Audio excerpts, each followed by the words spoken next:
Paul. Abattre par les circonstances, même par la considération des hommes, car il a eu aussi à subir les regards des autres, les traitements, les mauvais traitements des autres. Vous savez que les hommes nous placent souvent ou nous regardent souvent d'après des clichés de ce que nous reflétons. Et Paul a subi aussi des clichés qui n'étaient pas tout à fait bons. Et là, il dit en rapport avec ses relations avec les hommes, il a dit imposteur. Ils l'ont traité comme un imposteur, mais il était véridique. Ils l'ont traité comme un inconnu. Mais il dit alors qu'il était bien connu. Bien connu. Combien de fois a-t-il été châtié? Mais il dit non mis à mort. Il y a toujours une lueur d'espérance. Il y a toujours une parole qui vient contredire la circonstance qui lui est arrivée. Châtié, oui, il subissait des châtiments des hommes. Mais comme il n'était jamais mis à mort, il avait toujours de quoi relever sa tête. Amen.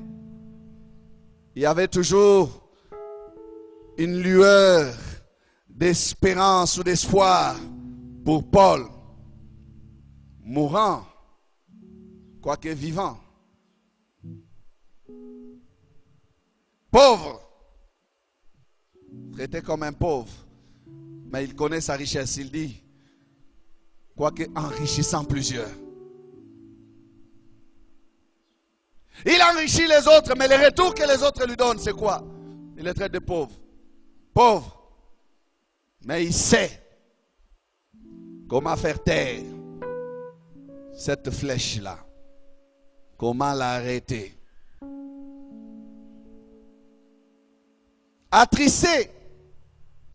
Oui, quand les autres l'accablaient pour lui faire perdre sa joie, il n'acceptait pas. Il dit, mais toujours joyeux. Ça, c'est un chrétien vainqueur. Alléluia. Un chrétien vainqueur. Un homme qui a du cœur. Qui a un cœur. Et pas n'importe quel cœur. Un cœur élargi. Il dit, n'ayant rien. Mais il sait qu'il possède toutes choses. N'ayant rien. Mais il sait qu'il possède toutes choses. C'est après ces choses que l'apôtre peut dire que notre cœur s'est élargi pour vous. Il veut dire aux Corinthiens que regardez ce qui nous arrive. Regardez ce à quoi nous sommes habitués continuellement. C'est à quoi nous sommes exposés continuellement. Mais voyez comment nous sommes arrivés jusqu'à vous et nous avons même pu parler. Notre bouche s'est ouverte. Là où elle devait se taire. On pouvait organiser le deuil et se lamenter sur nous-mêmes. Mais on a pu vous amener à Christ. On a pu vous parler, vous prêcher. Notre cœur s'est élargi.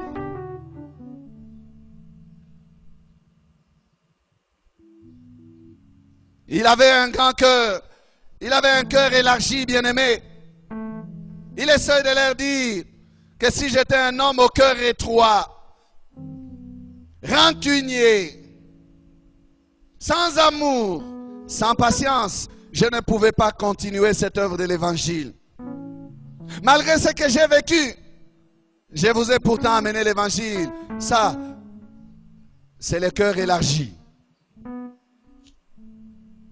Et il peut alors demander aussi aux Corinthiens, il peut leur dire aussi, élargissez-vous aussi. Si ça a été possible par la grâce de Dieu pour moi, vous pouvez y parvenir aussi.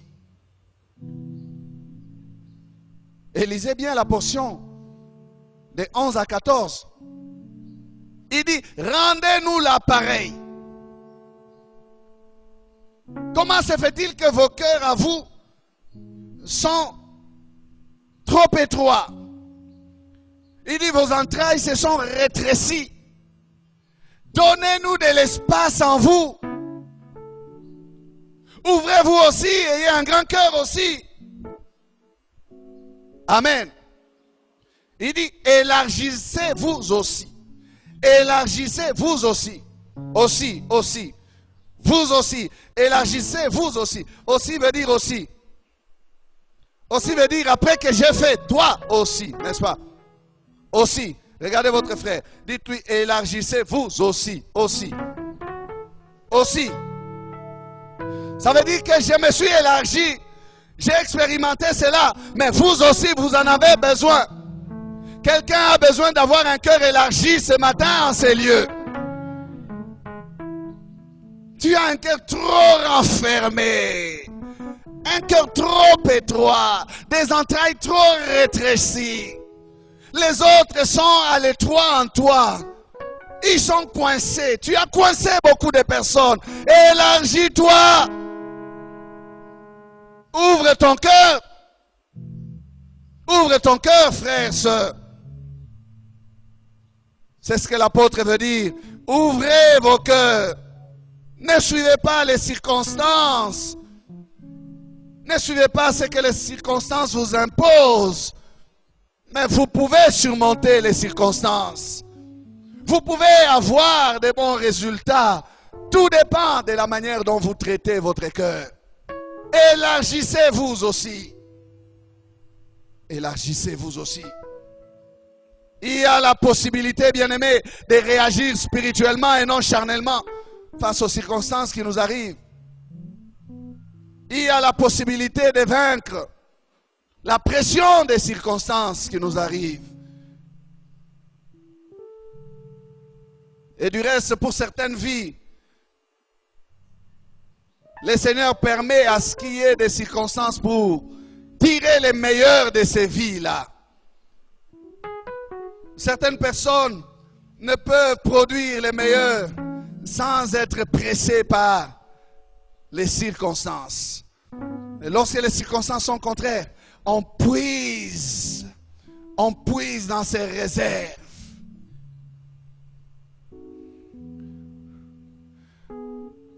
Vous savez que l'homme a des réserves en lui. Dieu permet à ce que certains événements viennent sur l'homme pour que l'homme fouille dans les dépôts de ses réserves et qu'il aille sortir tout ce qui est en lui pour surmonter les circonstances et les épreuves. Amen.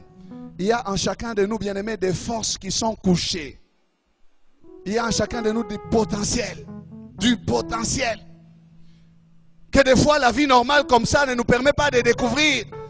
Mais face à certaines difficultés, vous avez une réaction qui vous étonne. Parce que vous êtes allé au fond de vous-même puiser des ressources. On raconte l'histoire d'un soldat qui a été blessé. Et ses amis, ses compagnons d'armes l'ont récupéré. Ils l'ont mis sur une...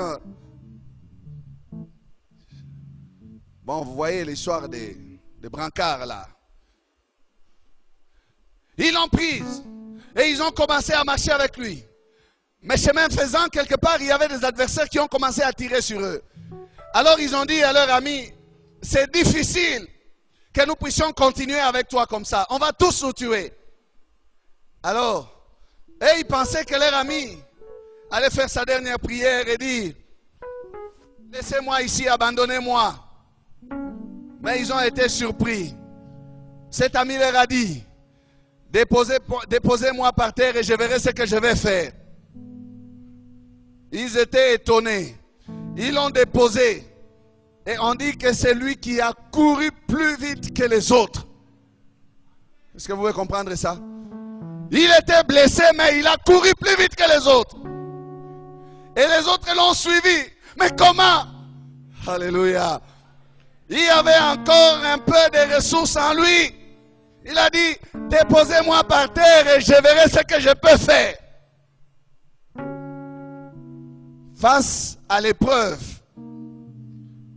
on a la possibilité de réagir positivement. Mais plusieurs d'entre nous, nous nous laissons abattre parce que on ferme les cœurs, on ferme les entrailles. Les entrailles se rétrécissent. On n'arrive pas à sortir ce qui est meilleur de nous parce que on ne voit que ce que les circonstances nous imposent. Et on se dit, je suis en droit d'abandonner. Je suis dans le droit de me fâcher. Je suis dans le droit d'avoir la rancune. Je ne l'aime pas parce qu'il ne m'a pas aimé non plus. Je ne le supporte pas parce qu'il ne me supporte pas non plus. Non, non, rentre dans ton cœur. Essaye d'ouvrir ton cœur. Puise ce qu'il y a de meilleur au fond de toi. Élargis ton cœur.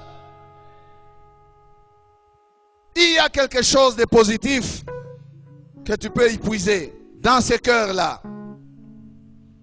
Amen. Paul parle de la patience. Paul parle de la bonté. Paul parle de l'amour, de la longanimité. Bien aimé, ces choses qu'il cite, ce sont des choses que Galates 5, 22 nous parle. Mais le fruit de l'esprit, c'est l'amour, la joie, la paix, la patience, la bonté, la bénignité, la fidélité, la douceur, la tempérance. Amen. Je pense donc qu'un cœur élargi, c'est ce cœur qui est capable de vivre Galates 5, 22. Amen. Car tout ce que dit ce verset, c'est ça même le caractère de Christ. C'est le caractère de Christ. Et si nous disons que nous sommes chrétiens, nous n'arrivons pas à vivre ce que ce verset nous recommande, nous enseigne, notre cœur est étroit. Nos entrailles sont rétrécies. Le fruit de l'esprit. Pour en arriver là, il faut un travail. Le fruit de l'esprit, c'est différent des dons spirituels. C'est différent. Les dons spirituels n'attendent pas la maturité chrétienne. Une prostituée qui s'est convertie hier, aujourd'hui par la grâce de Dieu, Dieu peut permettre qu'elle prophétise. N'allez pas lui dire, tais-toi, tu es prostituée. Il fait ça à qui il veut. Si elle est sauvée, j'ai dit bien sauvée hier, elle peut prophétiser aujourd'hui. Et souvent nous les humains nous regardons en disant ma prophétie à bongo. Non, non, ça c'est un don, ça vient de Dieu. C'est Dieu qui veut. Mais les fruits, c'est à toi de travailler. Ça ne vient pas, tu t'es converti hier, ça vient aujourd'hui. Non, c'est le résultat de la maturité spirituelle. Des fois, les fruits viennent par le brisement. Paul dit par beaucoup de patience dans les épreuves, beaucoup de patience dans les travaux, dans les veillées, les veilles, les jeûnes, les travaux. Il y a une persévérance, bien-aimé, à pratiquer pour parvenir à cette maturité-là. L'attitude de notre cœur peut changer l'atmosphère des circonstances. Amen. L'attitude de notre cœur peut changer l'atmosphère des circonstances. Et le chrétien, c'est quelqu'un qui doit avoir un cœur élargi. Paul s'étonne des Corinthiens et dit, vous n'êtes point à l'étroit au-dedans de nous. Vous avez de l'espace chez nous. Nous vous aimons. Mais vous, vos entrailles se sont rétrécies. Rendez-nous l'appareil. Élargissez-vous aussi. Ceux qui ne veulent pas s'élargir dans leur cœur, bien-aimés, ils souffrent. Et beaucoup de chrétiens souffrent à cause des entrailles rétrécies, à cause du petit cœur. Vous entendez des hommes s'expliquer, même se justifier. Ils disent, moi j'ai un cœur court. Vous savez, en français on ne dit pas comme ça, un cœur court. Hein? Mais en swahili on dit roho mfupi. En lingala on dit motema mokuse. Il se justifie, motema mokuse.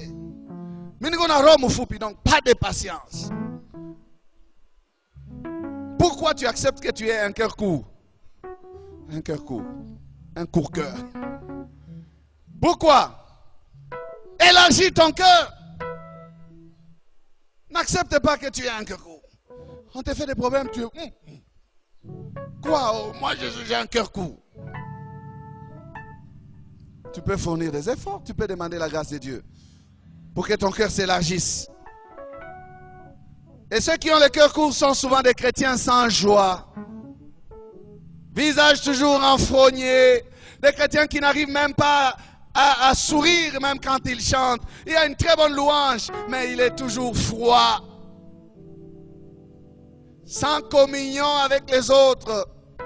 Dès que le culte se termine, il part comme une fusée. Pas besoin de s'arrêter, non. Et d'autres s'expliquent et vous disent, moi dans vos églises là, je ne viens que pour prier. Comment ça? Donc il vient seulement pour prier. Dès qu'il est... Il est parti. Un cœur court. Un court cœur. Je ne veux pas de problème. Combien de chrétiens sont méfiants? Ils sont sur leur garde. Sur la défensive.